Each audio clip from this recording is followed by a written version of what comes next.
So before we start this week, I just wanted to say a massive thank you. Thank you so much for listening, for sharing, for liking the podcast in its first week. It really means a lot. The response has been brilliant, so thank you. Do continue to share with all your friends, leave us a review or come and say hello on Twitter. We are at Come Out Stories. Right, let's go.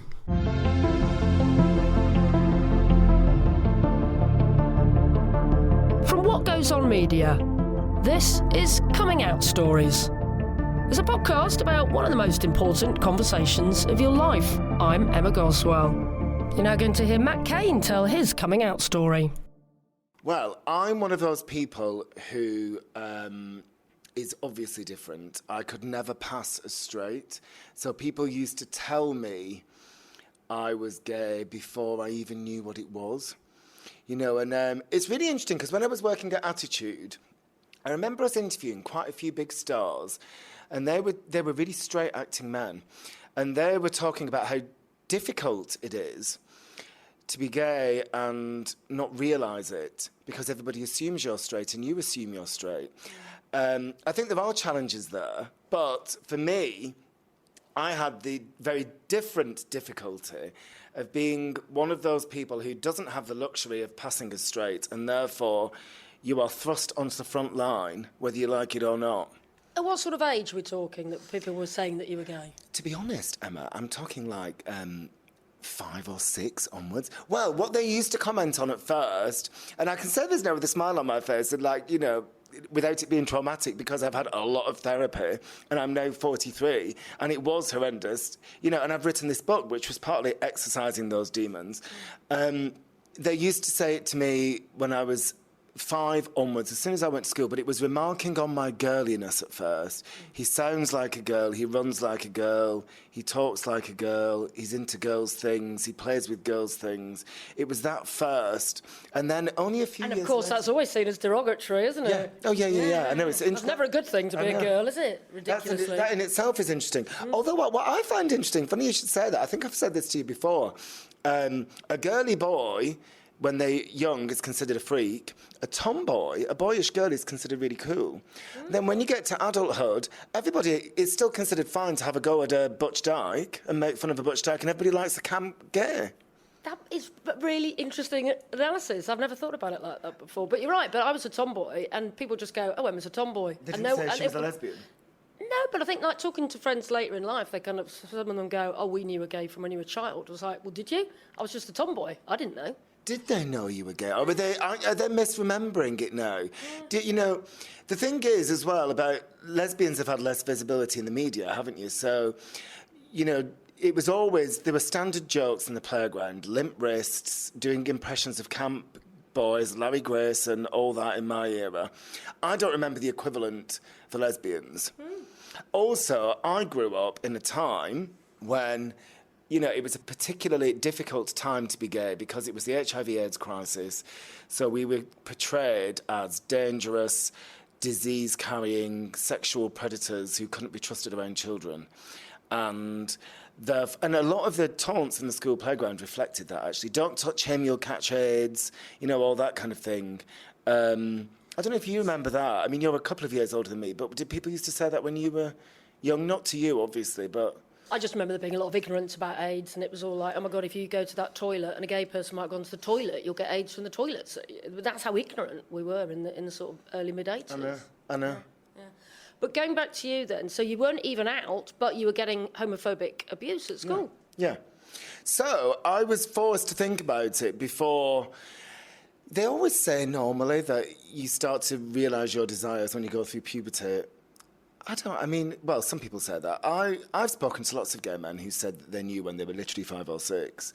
But I remember getting to an age where I realised that what the kids said about me was true, that I did fancy. When I realised that what being gay meant wasn't dying of AIDS and wearing leather chaps and having a gimp mask, which is all we ever saw in the newspapers when it was Gay Pride once a year and The Guardian would cover it, that was it. I realised that it just meant that you fancied men. I was probably About 9 or 10, actually, when I realised I fancied boys. Yeah, 8, 9, 10. So you'd internalised it, and then when was the first time it actually came up your mouth and admitted it to someone else? Well, funnily enough, so we are women of a certain age, and we both came of age before the internet, before social media, before mobile phones. You could keep a secret in those days. And whereas now somebody comes out and it's instantly broadcast everywhere, in our day you could do it very gradually. I came out to friends at sixth form, and by modern standards this won't seem very young, but I was about 17, 18, towards the end of sixth form. And then, but it was quite contained. And then I went away for a gap year in France, and I was looking after kids. And again, in those days, people thought you couldn't be trusted around children. There were laws to protect children from gays, Section 28. You know, so I wouldn't say I went into the closet again, but I didn't come any further down the road of coming out. And then when I got back from my gap year, I went to university. I was exploring the Manchester gay scene more and more. By the time I went to university, I was out to all my friends. My sister came down to visit, and I told my sister, then I told my brother, then I told my mum and dad. By the time I told my mum and dad, it was second year of university, so I would have been about 20, I suppose. But I'd been out to friends a couple of years before, and I had that year where everything was put on hold a bit. And what were your parents' reactions then? You left it a few years, clearly. Yeah, it's funny, isn't it? I think my mum and dad are brilliant, and it's difficult to go over these things without being critical of people, especially when you work so hard on the journey together.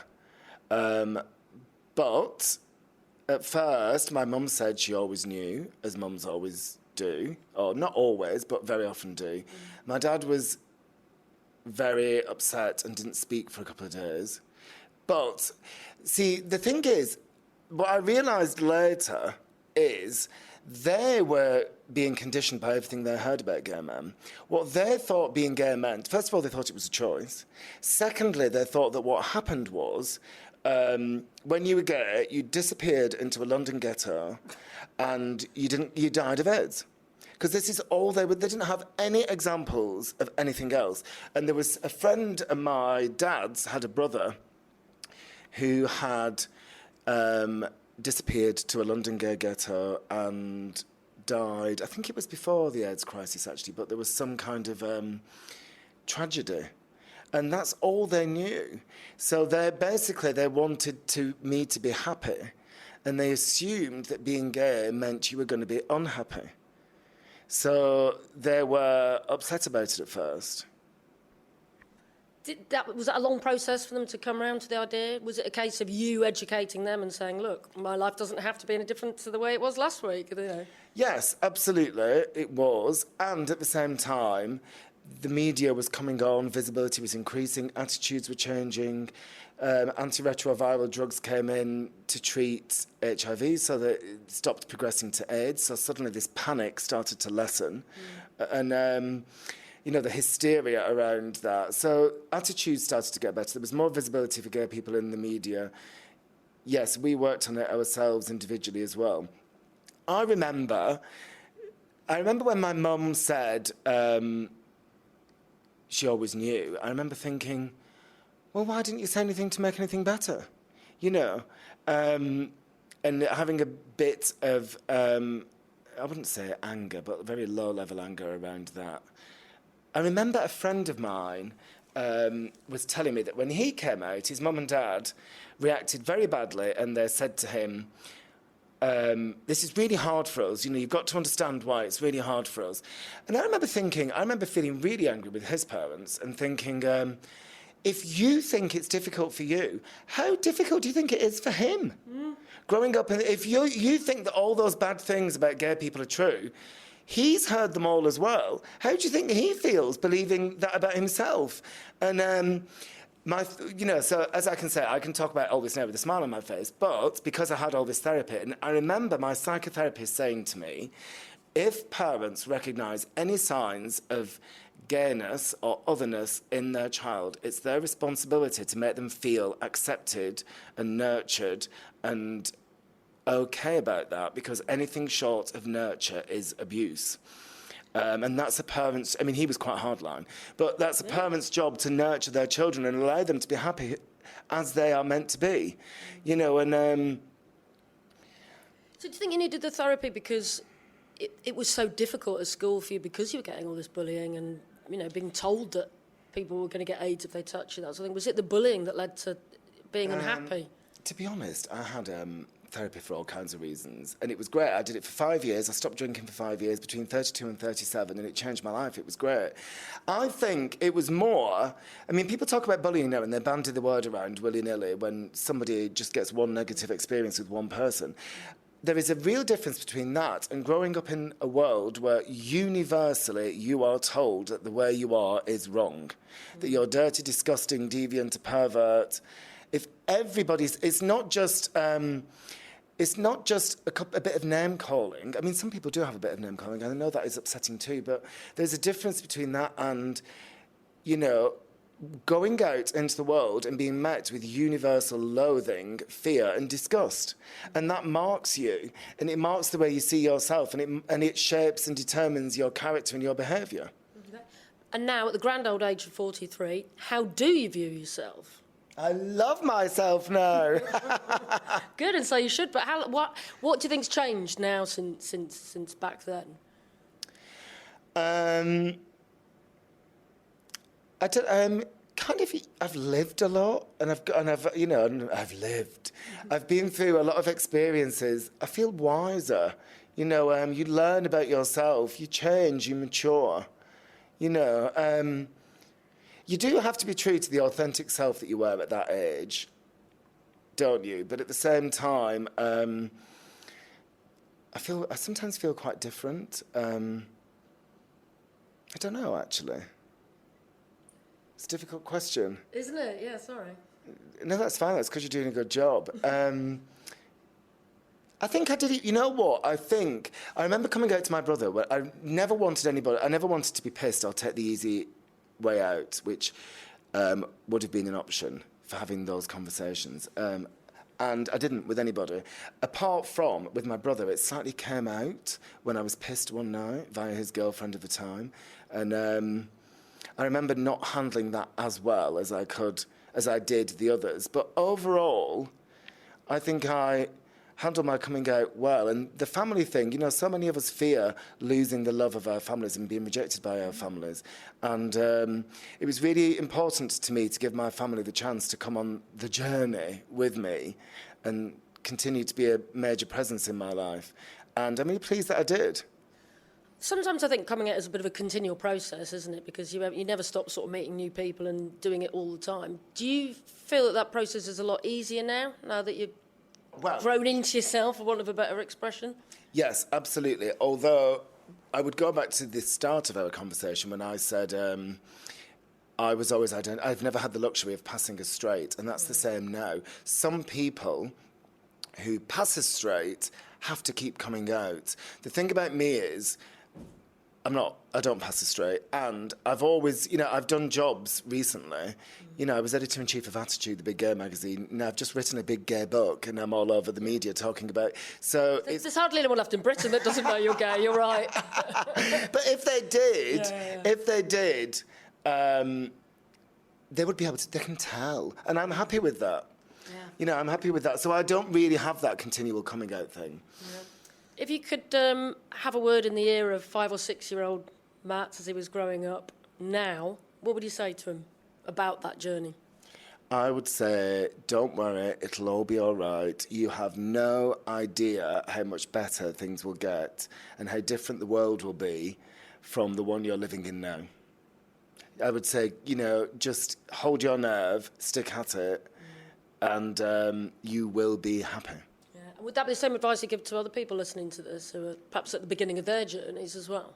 Yeah, I think it probably would, yeah. It does get better, doesn't it? It gets so much better. And it gets brilliant. I used to lie in bed at night wishing I could flick a switch and not be gay anymore or cut the poison out of me and all these awful things. It's like my greatest blessing, no.